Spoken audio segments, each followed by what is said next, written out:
Quero convidar a amada igreja que se coloque em pé e nós vamos ler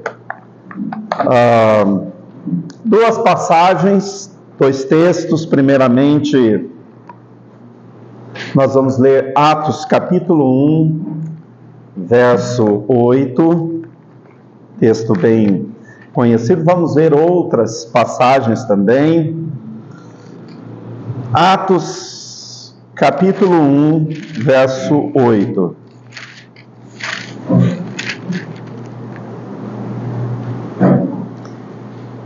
A palavra de Deus diz assim: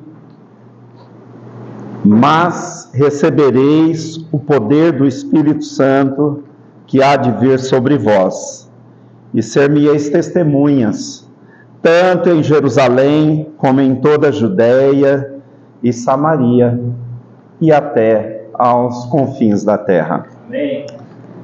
E aí nós temos, vamos ler também Atos 20, versos 17 em diante, um pouquinho. Atos capítulo 20.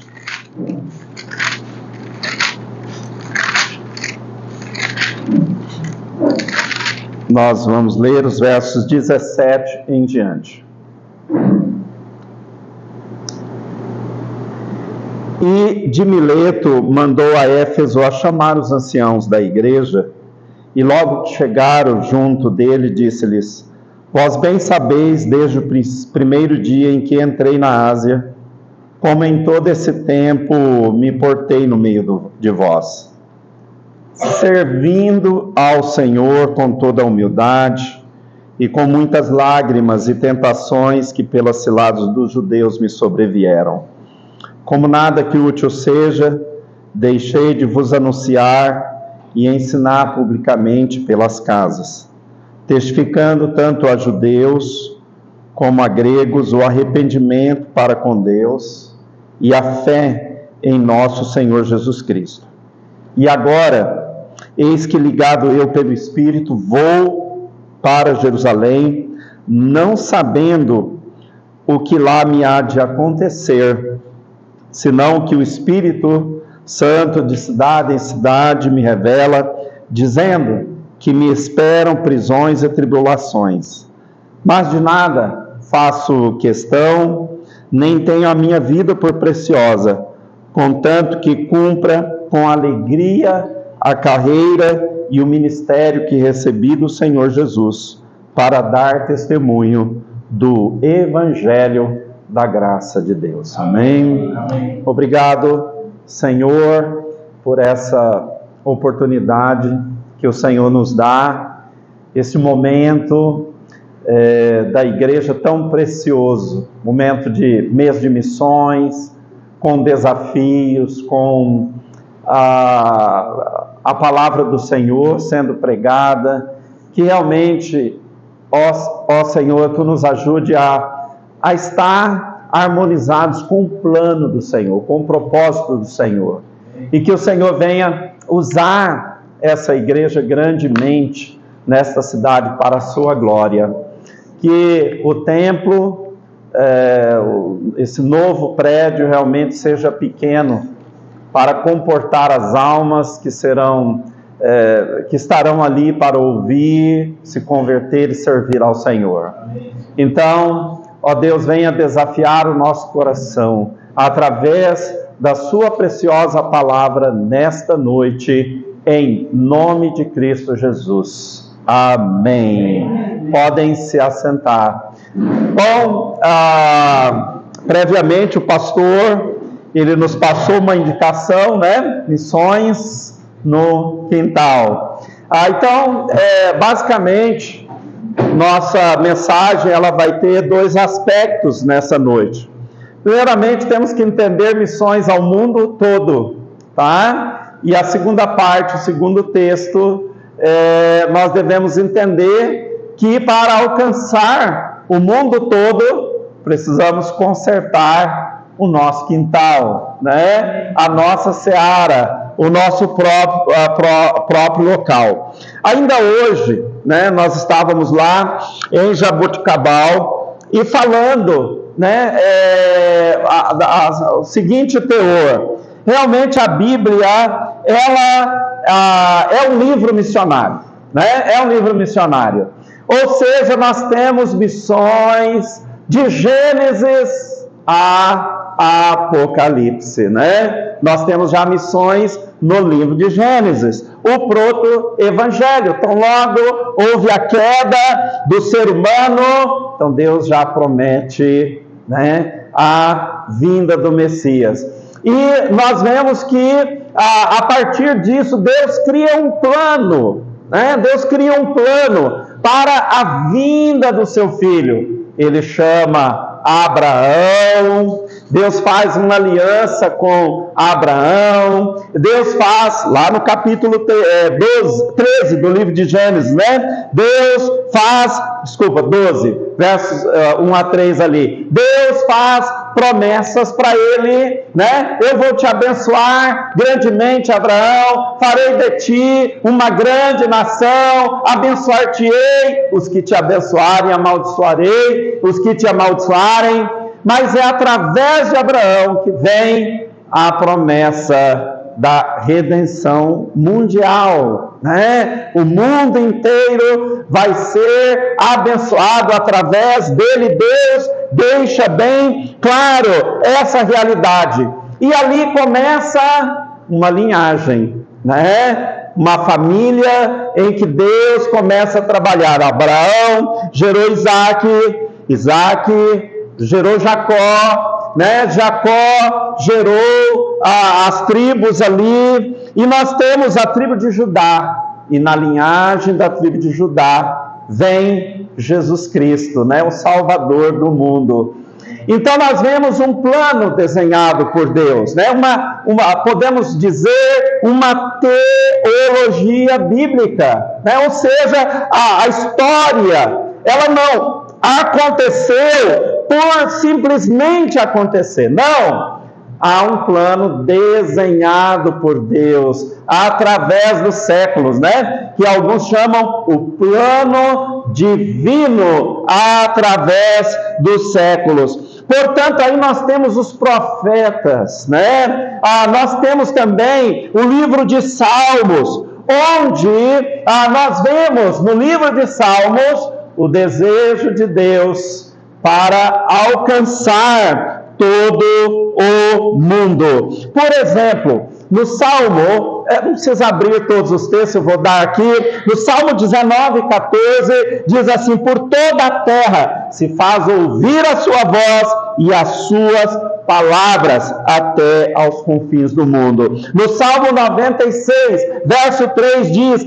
anunciai entre as nações a sua glória, entre todos os povos as suas maravilhas, né? O Salmo 96, verso 10 diz: dizei entre as nações reina ao Senhor. Salmo 105, verso 1 e 2 diz: rendei graças ao Senhor, invocai o seu nome, fazei conhecidos entre os povos os seus feitos, narrai todas as suas maravilhas. Então, amados irmãos, nós vemos já no Velho Testamento, coração de Deus, o alvo de Deus, né? É o mundo, e Ele vem preparando o terreno.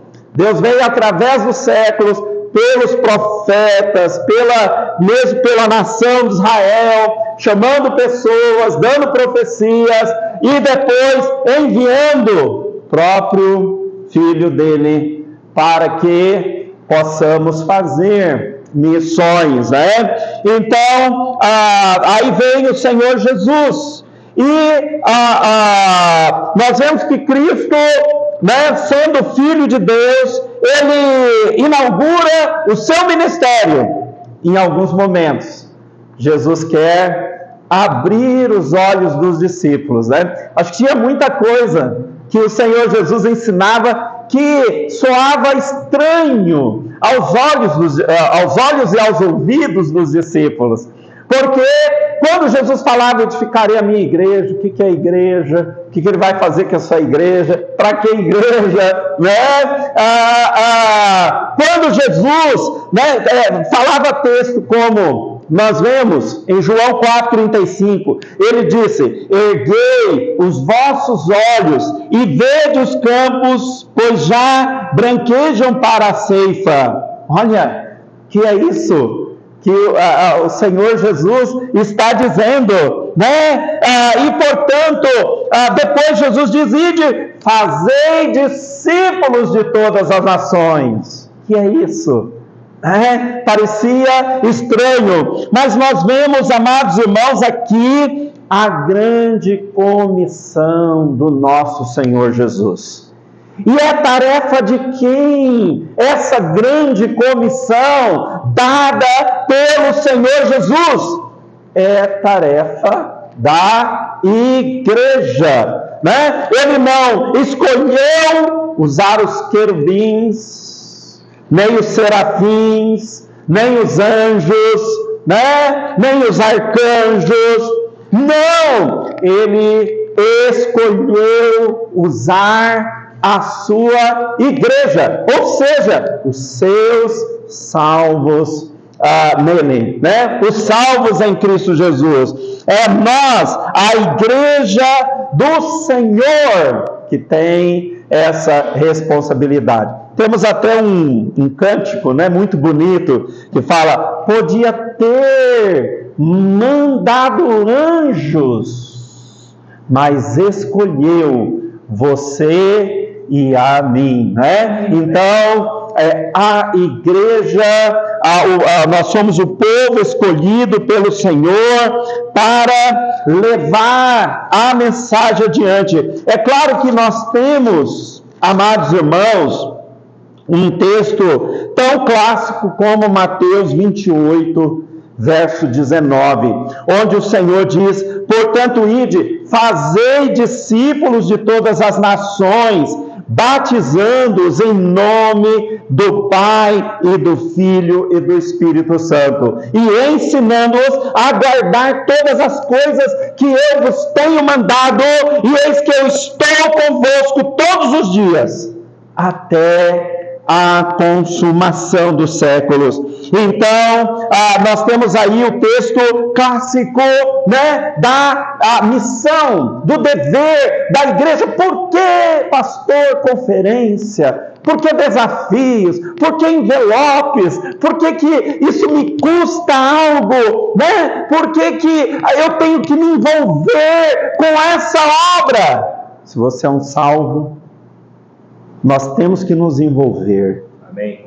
Porque é a ordem do nosso Deus, do nosso Senhor. É a ordem daquele que nos salvou, que nos redimiu. E Ele não nos salvou só para a gente estar salvo, né? Tem um bônus na salvação, que E que bônus, é a vida eterna em Cristo Jesus. Mas tem um ônus, que é trabalhar na seara, servi-lo. E trabalhar na seara vai custar algo para nós. Vamos passar a eternidade com Ele, né? Na glória celestial. Mas agora temos um ônus. Enquanto em vida, temos a responsabilidade de ganhar almas, de investir tempo, de pregar o Evangelho. Nós temos a responsabilidade de anunciar. Nós temos a responsabilidade de trazer a manutenção devida para que a palavra de Deus ela possa ser pregada em outros campos. Né? Às vezes nós não podemos chegar em certos lugares, mas nós já temos voluntários. Esses voluntários são missionários que estão prontos aí em lugares que nós, mesmo que queiramos, nós não podemos chegar. Mas com um pouquinho do meu investimento, né? Com um pouquinho do meu esforço, eu vou poder, através do meu envolvimento, através das minhas finanças, eu vou poder ganhar almas em outros lugares, em outras cercanias, né? Então, realmente, essa é a obrigação que Deus, Ele deixou para nós. E aí, então, amados irmãos, nós temos esse texto clássico também de evangelização mundial, né? Aqui é Atos capítulo 1, verso 8, que nós lemos logo no começo da nossa mensagem. Atos 1, 8 diz que nós temos que ir por todo mundo e pregar o Evangelho de Cristo a toda criatura. Então, em Atos 1, 8, o que nós temos, amados irmãos? Uma ordem expressa do Senhor, né? O que o texto está dizendo? Mas recebereis a virtude do Espírito Santo e ser-me-eis testemunhas, tanto em Jerusalém, como em toda a Judéia e Samaria e até aos confins da terra. Então os discípulos, eles começariam por Jerusalém, né? Depois eles se estenderiam exatamente como o texto está dizendo, para a Judéia e Samaria. Até observamos isso hoje cedo também, né? Jerusalém, os primeiros capítulos do livro de Atos. Depois capítulo 7, Judéia, Samaria, até o capítulo 13, né? E do capítulo 13, nós vemos uma maravilhosa igreja surgindo, a igreja de Antioquia, né? E ali no capítulo 13, o texto fala que essa igreja, ela começou a ter membros de valor, né? Paulo, né? Ali Paulo estava entre esses membros de valor e além de Paulo, o texto fala, né? E estava na igreja que estava em Antioquia havia alguns profetas e doutores, a saber, Barnabé e Simeão, chamado Níger. Alguns dizem que esse Simeão pode ter sido o mesmo que carregou a cruz de Cristo, né? Pelo menos a tradição diz assim. Pode ter sido aquele mesmo. E então alguém observou, talvez ao sentir o peso da cruz, né? Isso o levou mais tarde a uma conversão e ao valor daquilo que Cristo fez. Então nós temos Lúcio Cireneu, Manaém, que fora criado com Herodes, olha só, né? Alguém que havia sido criado com Herodes, certamente vendo exemplos tão ruins, mas ele havia se convertido, nós não temos os detalhes disso, mas ele também estava nessa igreja ali, e além dele, Paulo. Paulo estava lá, e Silas. E aí o texto diz que servindo eles ao Senhor, né? O Espírito Santo disse: apartai-me a Barnabé e a Saulo para a obra que os tenho chamado.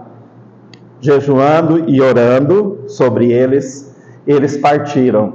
E aí nós temos missões ao mundo, né? Missões ao mundo. A primeira viagem missionária de Paulo, a sua segunda, a sua terceira viagem. Paulo vai a Roma, né, como prisioneiro, e aí nós temos todo o livro de Atos, exatamente como desenhado no verso 8, né? Mas recebereis a virtude do Espírito Santo, e ser-me-eis testemunhas, tanto em Jerusalém, como em toda a Judéia e Samaria, e até aos confins da terra. Mas esse texto foi só para os discípulos, né? Foi somente para o livro de Atos? Não, meus amados, né? Porque a continuidade do livro de Atos, que por sinal, ele termina com um final meio suspenso, né? Você pode ver que o livro de Atos ele não tem final, uma conclusão exata, né? Por que está em aberto o final do livro de Atos? Porque a história da igreja ainda continua. Nós somos a extensão do livro de Atos, meus amados irmãos, e ainda nós temos a obrigação de realizar, né, de trabalhar, de viver e de participar com a obra missionária. E como é, né, que nós vamos fazer isso? Como vamos alcançar o mundo? Primeiramente, temos que pensar na nossa Jerusalém. Pensar em pitangueiras. Pensar que, na verdade, eu tenho que começar no meu próprio lar, na minha casa.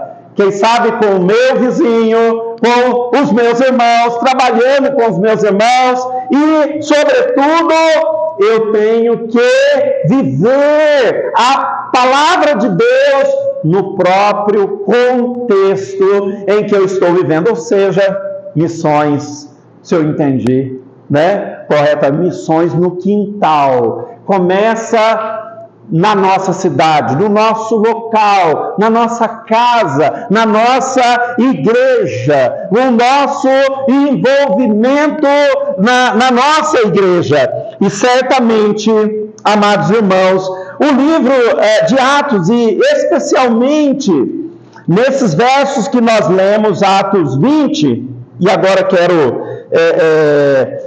pedir que você mantenha, né, aí uma marcação no capítulo 20, versos 17 em diante.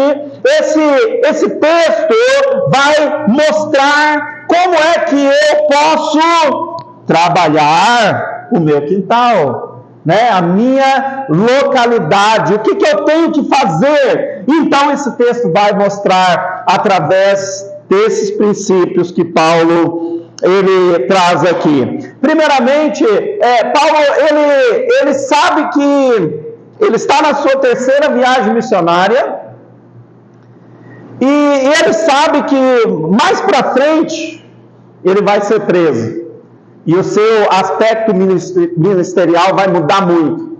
Era um momento para Paulo estar com medo, puxa vida, né? Até havia o profeta que vai avisar ele: olha, você vai para Jerusalém, eles vão te pegar, eles vão te amarrar, né? Provavelmente vão te bater, a situação sua vai ficar complicada. Mas Paulo, ele não está com medo, né? Pelo contrário, não importa o que venha, ele vai servir ao Senhor. Se é para viver, se é para morrer, embora Deus deu muitos anos de vida para ele, até que ele foi levado para Roma, e a história diz que depois dessa situação, Paulo ainda foi solto, provavelmente por 6 a 8 anos, e depois decapitado, né? Então, inclusive, nós temos cartas que mostra esse tom né, como 2 Pedro, já mostrando esse tom de uma prisão bem complicada para Paulo. 2 Timóteo, né, já mostra um tom assim bem pesado da prisão de Paulo. Mas aqui, antes desse momento, ele quer trazer conselhos para que realmente aqueles irmãos na região da Ásia Menor, eles pudessem continuar fazendo missões, né? Glorificando a Deus, porque ele iria adiante, mas ele queria que aquela igreja e aqueles irmãos continuassem brilhando para o Senhor. Então, o primeiro elemento que Paulo traz aqui temos que ter compromisso com Deus, né?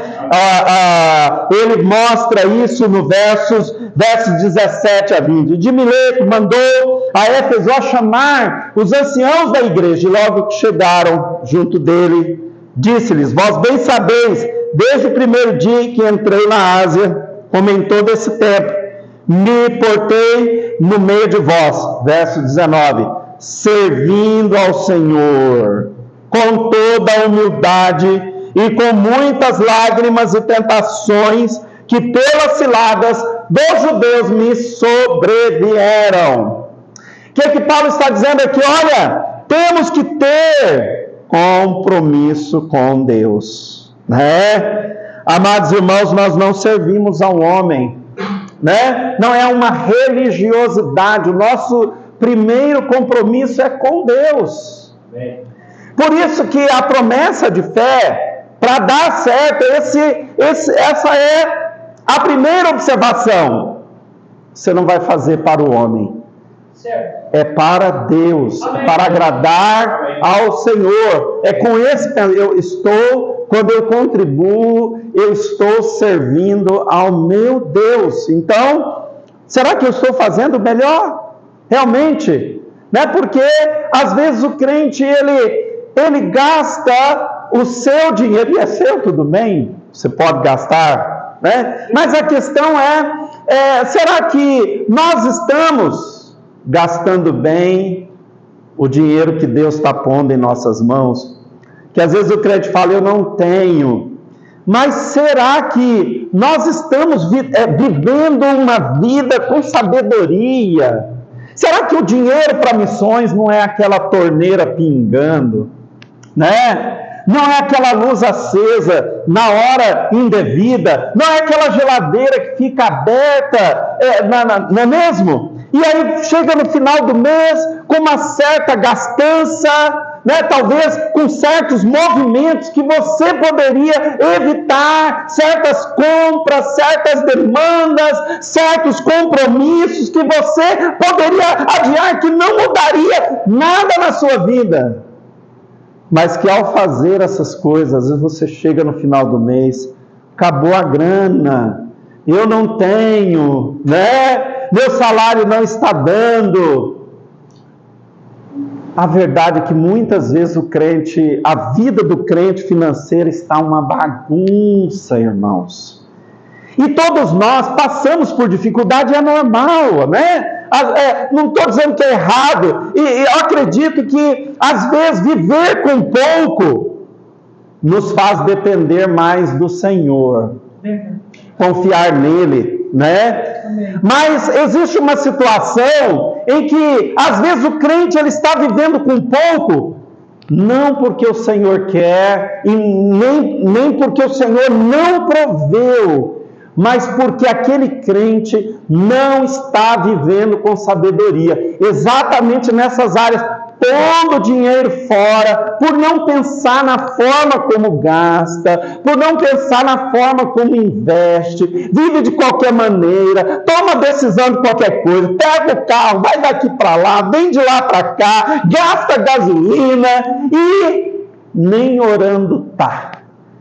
Senhor, devo fazer isso, devo tomar essa decisão, devo fazer essa viagem, Senhor. Não está nem aí, não considera, né? Se é a vontade de Deus ou não. E a nossa vida, irmãos, tem que ser permeada em oração. as nossas decisões, nós temos que viver uma vida com sabedoria, porque quando nós não vivemos uma vida com sabedoria, nós sofremos demais, né? Sofremos demais, e aí às vezes dizendo, Deus está me provando, ou o diabo está me atacando, mas não é que você não está servindo ao Senhor, né? É que você não está colocando o Senhor Deus em primeiro lugar. Quem serve ao Senhor não vive reclamando, não vive murmurando, não fica lamentando dos irmãos e da igreja onde ele está. Quem serve ao Senhor não vive procurando elogios, bajulação, destaque, não vive correndo atrás de promoção. Quem serve ao Senhor não vive querendo agradar aos homens, fazendo da igreja de Deus uma plataforma de relações públicas, de concessões para agradar as pessoas. Quem serve ao Senhor precisa ser humilde, não há lugar para vaidade, autoprojeção, soberba.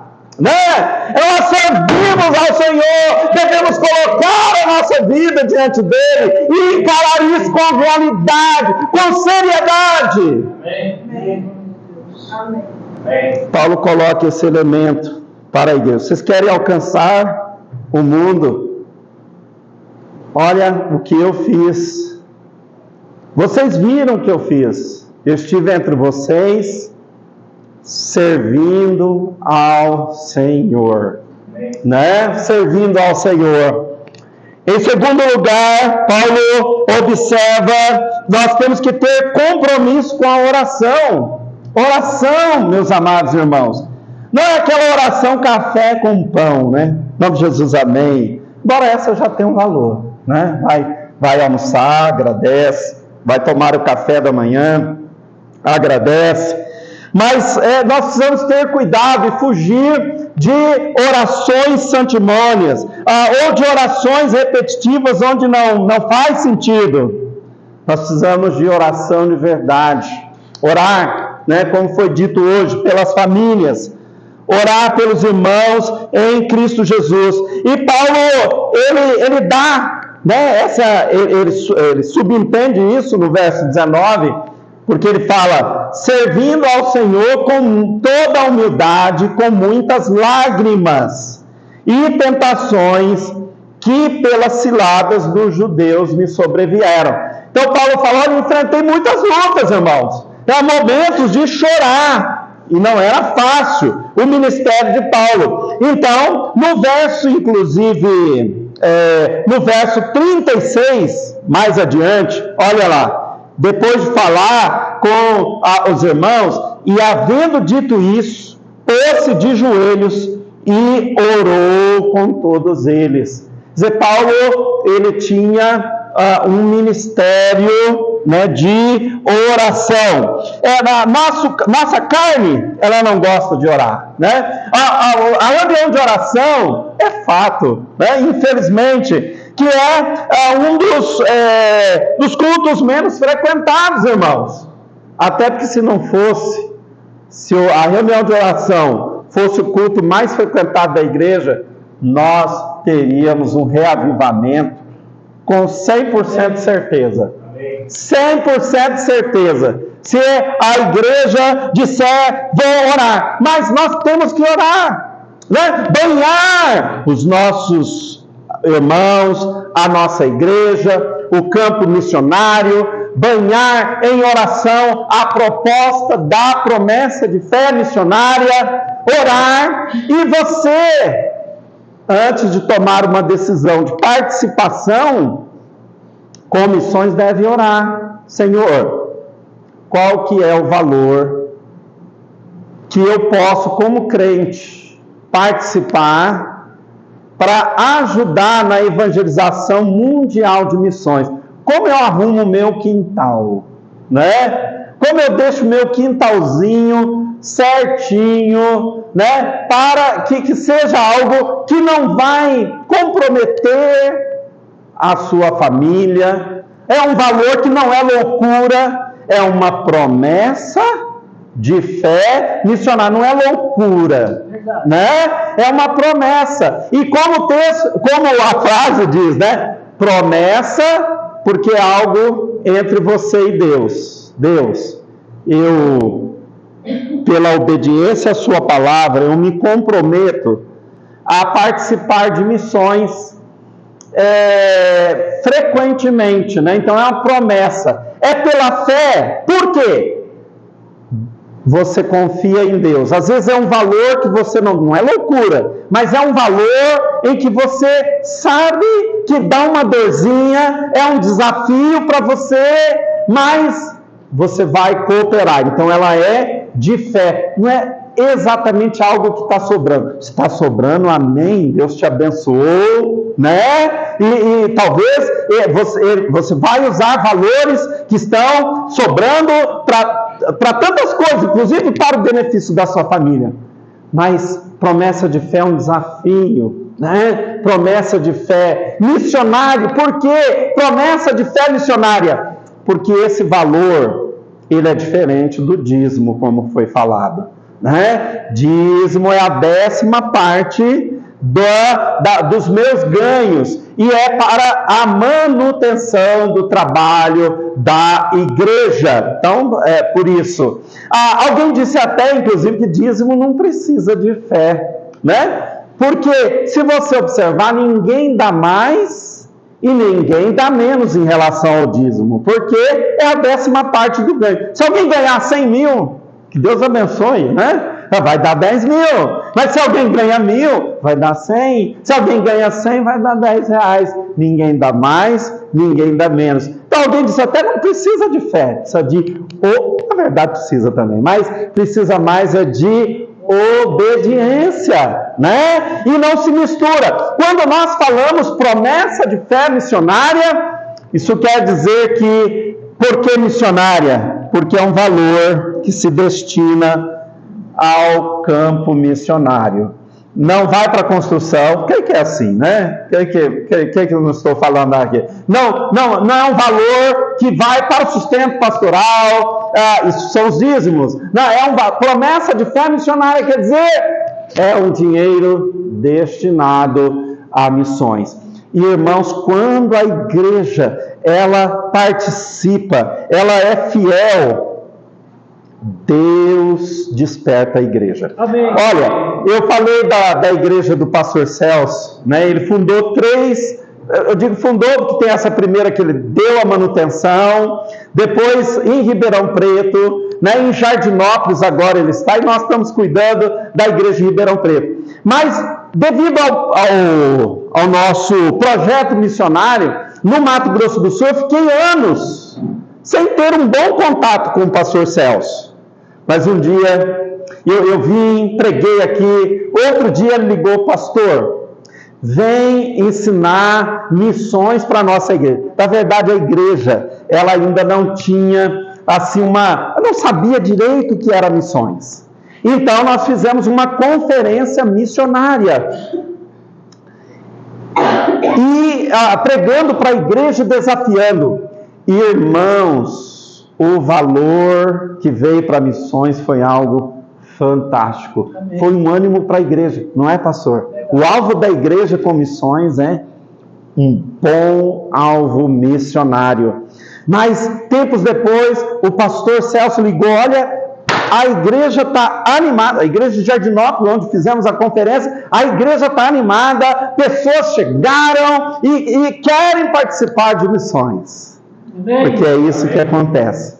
Quando nós nos envolvemos, quando nós participamos, nós vemos Deus agir no contexto daquela igreja. Uma igreja missionária é uma igreja que entende o dízimo, é uma igreja que também vai entender o que é ganhar almas. Uma igreja que se envolve em missões, ela entende também o que é evangelismo. E o terceiro ponto que Paulo traz aqui, o terceiro, podemos dizer, elemento abordado por Paulo, temos que ter compromisso com o evangelho de Cristo. Verso 20 e 21, como nada que útil seja, deixei de vos anunciar e ensinar publicamente pelas casas, testificando tanto a judeus como a gregos, o arrependimento para com Deus e a fé em nosso Senhor Jesus Cristo. Temos que ter compromisso com o Evangelho de Cristo, gastar tempo com a palavra, né? Paulo pregou,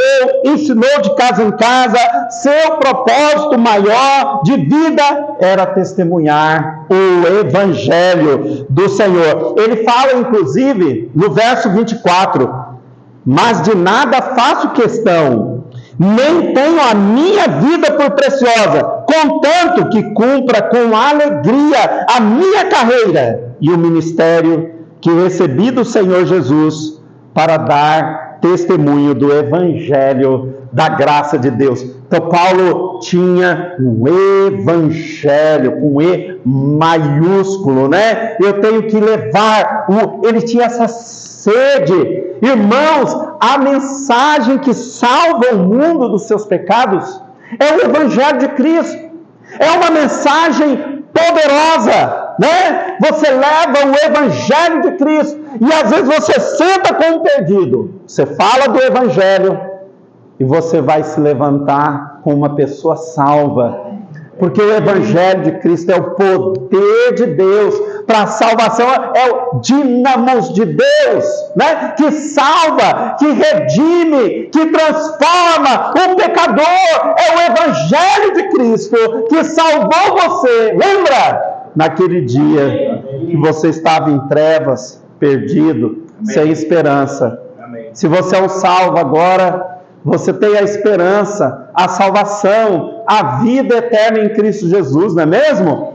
Mas nós não podemos deixar os nossos entes queridos nas trevas. Nós não podemos deixar a nossa pátria sem o Evangelho. É um fato que nosso tempo de pregação do Evangelho, ele está se esvaindo. Verdade. Né? Vocês estão acompanhando as notícias. No mundo, nunca houve tantas mortes de cristãos no mundo quanto nesses últimos anos.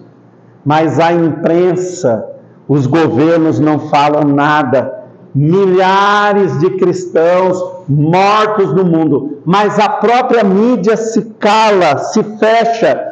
Quando há uma chacota para o Evangelho, o mundo aplaude, a imprensa não fala nada, como foi agora nas Olimpíadas, né? Porque às vezes pode dizer, mas é o quadro de Leonardo da Vinci que está sendo atacado. Não! O objetivo deles é criticar a verdade, né? Criticar o Evangelho, criticar o cristianismo. Por que não atacam o islamismo? Porque atacam os cristãos? Porque eles sabem que há um povo no meio desses cristãos que impede o avanço das trevas neste mundo, né? E a própria palavra de Deus em Tessalonicenses fala que haverá algo que vai impedir a ação do anticristo. Enquanto esse algo, né, estiver na terra, esse algo que o detém, né, enquanto esse algo que o detém não for tirado, ele não pode se manifestar completamente. Mas eu entendo que o que detém o anticristo não é exatamente a igreja, é o Espírito Santo que habita na igreja. Ele será tirado, não da sua onisciência ou onipresença, será tirado na sua forma de ação. Quando a igreja for arrebatada, e o anticristo, ele vai dominar este mundo por completo, né? E aí a coisa vai piorar muito mais do que está agora. Mas acontece que nós precisamos entender uma coisa: haverá 7 anos da grande tribulação no mundo, mas quando o anticristo assumir o mundo, ele já terá sido um adulto, um político adulto, né? Então, se Cristo está para voltar, pode ser que ele já seja um político por aí. Mas então, olha, o mundo está se preparando. O mundo está se preparando para a vinda do anticristo, a manifestação do anticristo, entendeu? Então, quando você vê uma Santa Ceia sendo atacada com gays e lésbicas num quadro, e o diabo e alguém horroroso, como que simbolizando Deus, na verdade, isso tudo é o mundo se preparando para receber uma estreia deles, o Deus deles. Bom, o mundo é assim mesmo, né? Eles vão se preparar para colocar o diabo no trono, para deixar o diabo reinar, e por o anticristo, o falso profeta. Mas o que não dá, irmãos, é a igreja não se preparar para a volta do seu Senhor, né? O que não dá é isso. Nós sabemos que o nosso tempo está acabando e a hora de levar o Evangelho é agora, meus irmãos. Colocando a nossa vida, temos que ter compromisso com a obra de Deus. Está aqui no texto também. Paulo sabe que tudo vai ser difícil, mas ele fala, eu vou, né? Ele diz, verso 22, eu já estou indo para a conclusão. E agora, eis que ligado eu pelo Espírito, vou para Jerusalém, não sabendo o que lá me há de acontecer, senão que o Espírito Santo de cidade em cidade me revela, dizendo que me esperam prisões e tribulações. Mas Paulo está dizendo que eu tenho compromisso com a obra, não importa o que venha. E se nós, amada igreja, queremos realizar missões, nós precisamos realmente arrumar o nosso quintal, né? Arrumar o nosso quintal, compromisso com Deus. Precisamos ter compromisso com a oração, orar realmente, compromisso sim, com a palavra de Deus, compromisso, poderíamos falar, e o texto subentende, com uma vida pessoal, autêntica, uma vida de comunhão íntima com Deus. O mundo está cada vez pior, muito apelativo, o mundo é mais mundo do que antes, mais mundano do que antes. E muitos crentes têm se esfriado na fé, por causa dos ataques do inimigo. Já não oram mais, não leem as suas Bíblias, já não frequentam os cultos, já não vê interesse em mensagens, em sermões. Não é que está fora da igreja, mas infelizmente muitos têm se desviado nos bancos da igreja. Às vezes chega na igreja, ouve sermões, a pregação da palavra de Deus, mas como que é a sua vida no particular, no dia a dia? Como está a sua comunhão com Deus, meu amado irmão? Como está a sua vida espiritual? Está em frangalhos? Você se sente derrotado, acabado, não tem energia para nada, porque você não está bem espiritualmente. Paulo fala para aqueles obreiros: olhai por vós e por todo o rebanho. Nós precisamos ter cuidado para não achar que estamos de pé quando já estamos caídos, porque deixamos a comunhão com Deus, deixamos de orar, de ler a Bíblia, de ter uma piedade sincera, verdadeira com Deus. Sermões já não nos tocam mais, e o pior ainda, quando crentes estão vivendo de maneira carnal. Você sabe que você em Cristo tem a vida eterna, né? Eu já sou salvo. Mas a questão, nós somos um povo salvo, preparado para um reino. E o Senhor, se ele volta, ou se nós partimos deste mundo, se nós morremos, nós vamos para o reino do Senhor. Como vamos encontrar o nosso Senhor? E quando ele perguntar o que você fez com a vida que eu te dei, o que você vai falar para o teu Senhor? Ah, Senhor, eu não aproveitei o tempo, eu perdi o tempo, me envolvi com coisas inúteis. Pior ainda, né? Me envolvi com coisas imorais, ou coisas que não te agradam. Eu não orei, eu não li a minha Bíblia como eu deveria, eu não tive comunhão, que triste. Deus não quer isso. Missões no Quintal começa com a minha vida com Deus. Amém. A minha comunhão com Deus. Missões no Quintal começa com o meu reavivamento. A minha sinceridade com Deus, não importando que se o irmão vai ou não, é meu compromisso com Deus. É minha verdade com Deus, é minha aproximação com Deus, é a minha vida com Deus. Eu tenho, de arrumar o que fala dessa maneira. Eu tenho que viver a palavra. E aí então, amados irmãos, se cada um de nós consagrarmos a nossa vida ao Senhor,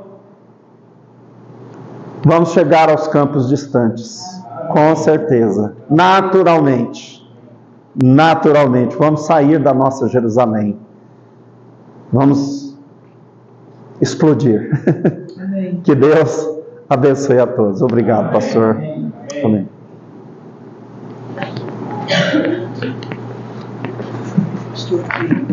Eu que agradeço isso. Amém. Amém, irmãos? Amém. Vamos orar.